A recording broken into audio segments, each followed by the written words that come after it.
ট্রাম্পের ভাষণ শেষ হতেই পরিস্থিতি বদলে যায় মুহূর্তেই।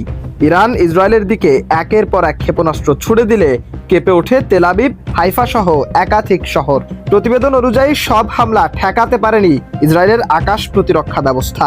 ইন্টারসেপ্টর স্বল্পতার কারণে বেশ কিছু ক্ষেপণাস্ত্র আঘাত হানে লক্ষ্যবস্তুতে। বাড়ছে ক্ষয়ক্ষতি ও হতাহতের সংখ্যা। এর আগে ট্রাম্প দাবি করেছিলেন ইরানের সামরিক শক্তি দুর্বল হয়ে পড়েছে, তবে সাম্প্রতিক হামলা সেই দাবির বিপরীত চিত্রই সামনে আনছে। বিশ্লেষকদের মতে এটি শুধু প্রতিশোধ নয়, বরং কৌশলগত শক্তি প্রদর্শন। একের পর এক হামলায় চাপের মুখে পড়েছে ইসরায়েলের প্রতিরক্ষা ব্যবস্থা ও জরুরি সেবা খাত।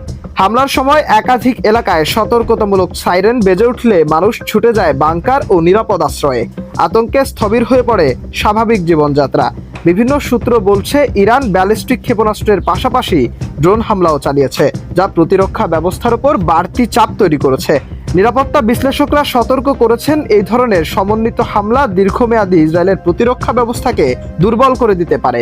অন্যদিকে হাসপাতালে বাড়ছে চাপ, আহতদের চিকিৎসা দিতে হিমশিম খাচ্ছে জরুরি সেবা বিভাগ।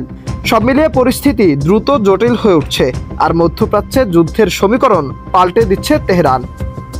মাশরাফি, আজকের নিশানা।